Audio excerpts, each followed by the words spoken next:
Merhabalar arkadaşlar, kanalıma hoş geldiniz. Evet, modelimize şimdi kaldığımız yerden devam edeceğiz. Böyle bırakmıştım ikinci videoda.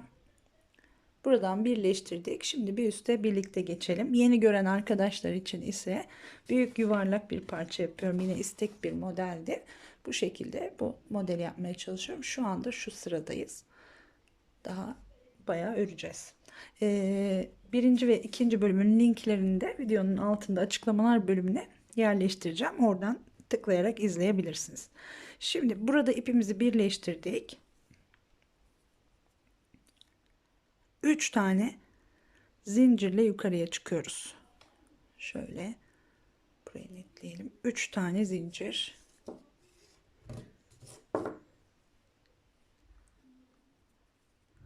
Bir doladık hemen sıradaki trabzanın üzerine. İkinci trabzan. Bir sonrakine üçüncü trabzan, bir sonrakine dördüncü trabzan. 4 tane trabzan yapıyoruz. Burası yine 4 zincir çekerek her boşluğa batıyoruz. Bir tane trabzan yapıyoruz. 1 2 3 pardon 3 4. Her boşluğa bir tane trabzan. Alt sıranın aynı şekilde öreceğiz. Alt sırayı ördüğümüz gibi öreceğiz yine. Sadece trabzan sayılarında azalma oluyor. 4 tane trabzan yapıyoruz buraya. 6 trabzan da 4'e düştü. 4 zincir. Burada da 1 ve 2'nin arasındaki yuvaya batıyorum. 1 2 3 4. 1 2 3 4 zincir. Hemen ilk boşluğa bir tane trabzan. 1 2 3 4. Bir sonraki boşluğa bir trabzan. 1 2 3 4. Yine diğer boşluğa geçtik. 1 2 3 4. 1 2 3 4. Şimdi trabzanların üzerine geliyoruz. Yine 1 ve ikinci trabzanın arasına giriyoruz. 1 2 3 4 tane trabzan yapıyoruz. Bu sırayı da bu şekilde dolanacağız arkadaşlar. Komple başlangıç noktasına kadar gelelim bu şekilde. Bir üstte yine birlikte geçelim. Evet, bir sıranın daha sonuna geldim. Şimdi aynı mantıkla bir sıra daha dolanacağız. 4 tane zincirimizi çekiyoruz yine birleştirirken 1 ve ikinci trabzanın üzerindeki şu yuvaya giriyoruz. 3 tane zincir çekiyoruz. Bu birinci trabzanımız. Hemen bir sonrakine batıyoruz. İkinci trabzanı yapıyoruz. Şimdi 4 trabzan üzerine 2 trabzan yapacağız sadece. Şu aralardaki zincirlerimiz evet yine 4'er tane zincir. 1 2 3 4 zincir. Yine her boşluğa batarak ilerliyoruz. Her boşluğa bir tane trabzan şöyle yapalım birkaç tane. 1 2 3 4. Sırayla her boşluğa bir tane trabzan yapıyoruz. 4 zincir, bir trabzan. 1 2 3 4. 1 2 3 4. Son boşluğa geldik. Tekrar 1 2 3 4. Yine bir ve ikinci trabzanın arasındaki yuvaya batıyoruz. Bir trabzan atlamış oluyoruz burada. Hemen bir sonrakine de ikinci trabzanı yapıyoruz. 1 2 3 4 5 6 tane boşluk sayımız olmalı burada bu sırada. Tekrar 4 zincir. Yine boşluklara batarak ilerliyorum.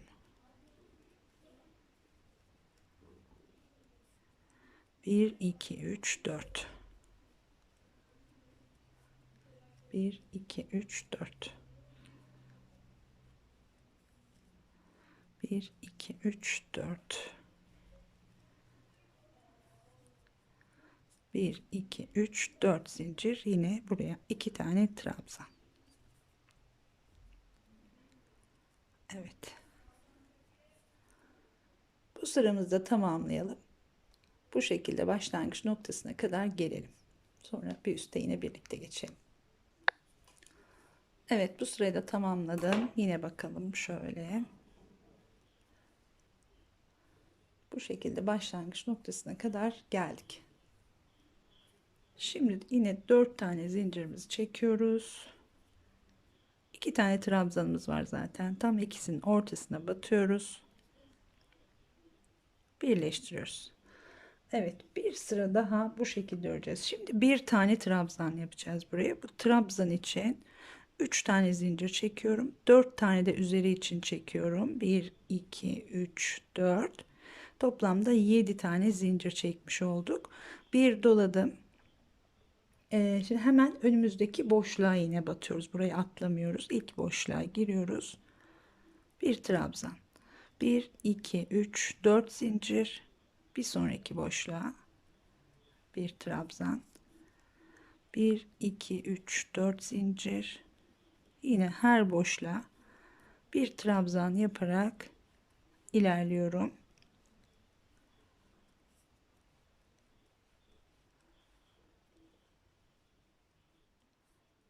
Bir, iki, üç, dört. Buraya son boşluğa geldiğimizde yine 1 2 3 4 zincir çekiyoruz. 2 trabzanın tam üzerindeki ortadaki yuvaya batıyoruz. Bir trabzan. 1 2 3 4 zincir, hemen yanındaki boşluğa yine bir trabzan. Komple boşluk olacak bu sıramız. Aralar 4 zincir. Her boşluğa batıyoruz mutlaka.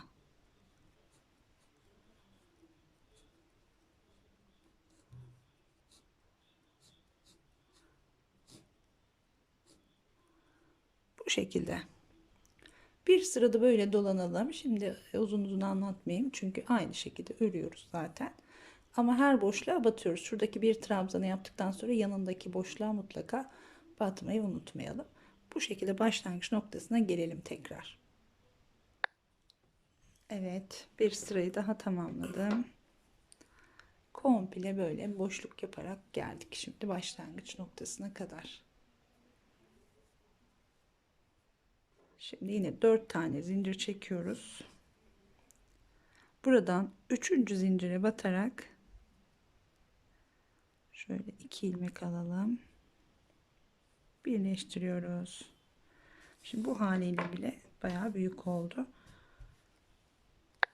Bir ölçelim isterseniz, bu ne kadar olmuş. Şimdi buraya kadar örüp bırakabilirsiniz de, o yüzden gösteriyorum bunu şu anda. Çünkü devamlı yapacağım ben. Bakın buraya kadar bir ütülediğimizde 26 olur bu. Tam 26 santimetre çapı var şu anda. Daha örmeye devam edeceğiz. Hani böyle de bırakıp kenarına bir sık iğne gidip bırakabilirsiniz mesela. Böyle de tek parça bir model olabilir. Evet, şimdi kaldığımız yerden yine biz devam ediyoruz. Artık şu kısma geçtik şimdi. Bu kısma geçeceğiz ama komple bir sık iğne yapıyoruz önce. Sonra yine tekrar bir boşluk yapacağız. Sonra üste geçeceğiz. Şimdi buradan birleştirdiğimiz yerden hemen ilk boşluğa giriyoruz.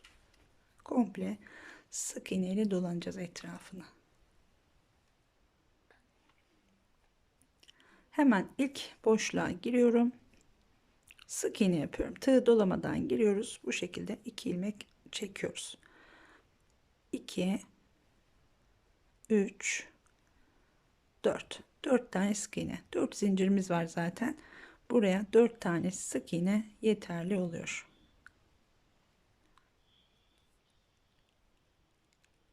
Bir, iki, üç, dört. Tekrar 1 2 3 4.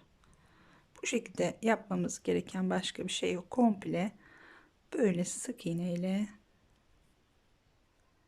başlangıç noktasına kadar bir sıra geleceğiz. Sanırım modelin en oyalayan yeri burası olacak galiba.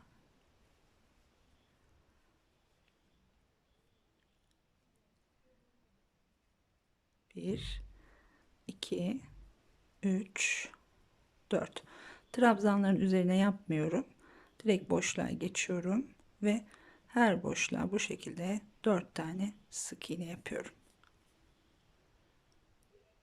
Dediğim gibi böyle bir sık iğne gidip bu şekilde tek bir model de yapabilirsiniz. İsterseniz devamını da yapabilirsiniz tabii ki benimle beraber. Şimdi komple bir sık iğne dolanalım. Bir üstte yine birlikte geçelim. Evet, sık iğneleri de tamamladım arkadaşlar şimdi. En son yine şöyle göstereyim bir. Komple sık iğne dolandık. Şimdi geldik buraya. En son sık iğnemizi yapıyoruz. Evet, buraya da 4 tane yaptım. Hemen ilk yaptığımız sık iğnenin üzerine şöyle batalım, birleştirelim. Şimdi buradan ne yapıyoruz? 1 2 3 4 5 5 tane zincir çekiyoruz. Bir sık iğneyi atlıyoruz, bir sonrakine batıyoruz. Bu şekilde 2 zincir, bir sık iğneyi, burada yalnız hata yapmayalım, bir sık iğne atlıyoruz, bir sonrakine batıyoruz.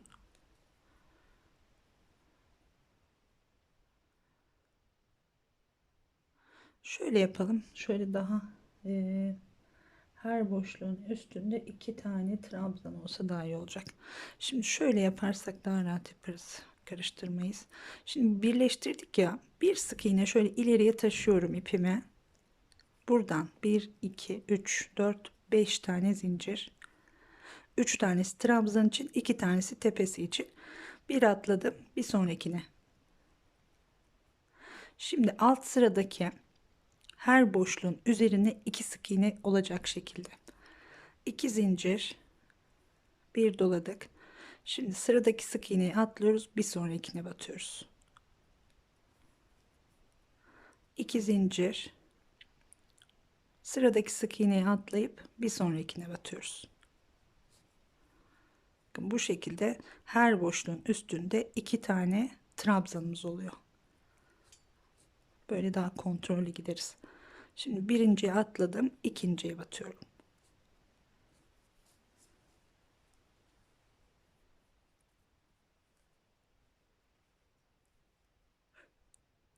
Bir atladık, bir sonrakine. Aralar hep 2 tane zincir. Bir doladık. Birinci sıradaki birinciyi atladık. İkincisine yine bir trabzan. 2 zincir, bir sık iğneyi atladık, bir sonrakine. 2 zincir, bir atladık, bir sonrakine. Yani bu şekilde yaptığımızda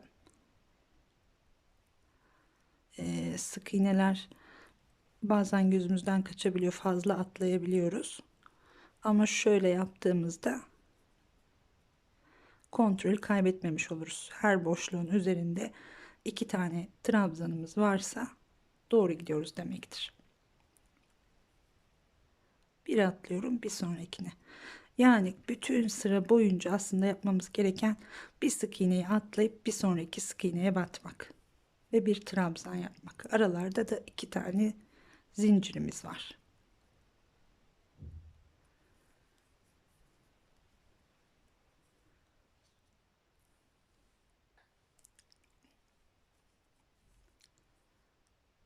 Bir atladım, bir sonrakine girdim. 2 tane zincir, bir atladık, bir sonrakine. Bir atladık, bir sonrakine.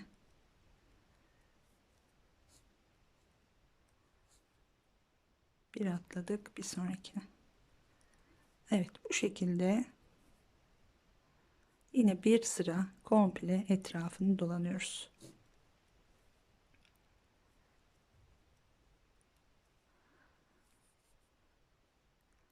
Her boşluğun üzerinde 2 tane trabzan olacak şekilde. Şimdi bir sırada böyle dolanalım arkadaşlar. Başlangıç noktasına kadar yine gelelim. Evet arkadaşlar, bir sırayı daha nihayet tamamladım. Şimdi burada videoyu durdurup açıyorum. Çabucak örmüş gibi oluyorum ama öğren arkadaşlar biliyorlardır. Bayağı bir zaman alıyor bu şekilde yapmak. Şöyle komple etrafını trabzanlarla doldurduk.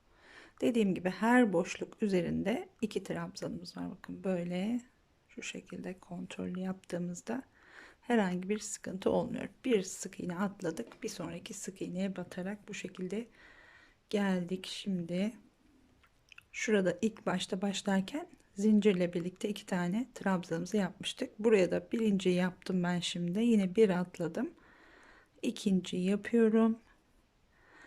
2 tane zincir çekiyorum. Bir dakika, orada şimdi yanlışlık olmasın. 1 2 yaptım. Doğru, burada da 1 2. 2 zincir çektik. 1 2 3. Üçüncü zincire girerek birleştiriyoruz. Şimdi ne yapıyoruz? Şimdi ilk önümüzdeki ilk boşluğun içine ipimizi şu şekilde taşıyoruz. Sonra okunmuyor ama sanırım 7 tane zincir çekmiş burada. Şöyle 1 2 3 4 5 6 7 zincir. Sıradaki boşluğu atlayıp bir sonraki boşluğa giriyoruz. Sık iğne ile birleştiriyoruz. Tekrar 1 2 3 4 5 6 7. Bir boşluk atlayıp bir sonrakine geçiyoruz. 1 2 3 4 5 6 7. Bir boşluğu atladık, bir sonrakine. Komple bu şekilde dolanacağız. 7 tane zincir, bir boşluk atladık, bir sonrakine. 1 2 3 4 5 6 7. Birini atladık, bir sonrakine. Evet, bir atladık, bir sonrakine. Evet, sanırım 7 zincir. Yine kontrollü gidiyorum tabii örerken, zincir sayısı eksik gelirse diye. Ama 7 zincir güzel durdu. Evet, 7 zincir, bir boşluk atladık, bir sonrakine. 1 2 3 4 5 6 7. Bir boşluk atladık, bir sonrakine. Bu şekilde 7 zincir çekip etrafını böyle dolanalım. Arada bir tane boşluğu atlayıp bir sonrakine batıyoruz. Şimdi bu şekilde yine başlangıç noktasına gelelim. Evet, bu sırayı da tamamladım. Şimdi şurası önemli nokta. Komple 7 zincir çekerek geldik. Ben de nasıl olacağını merak ettim ve burayı tamamladım şimdi. Bir boşluk atladık, bir sonraki boşluğa batarak geldik buraya kadar. En son şunu yaptığımızda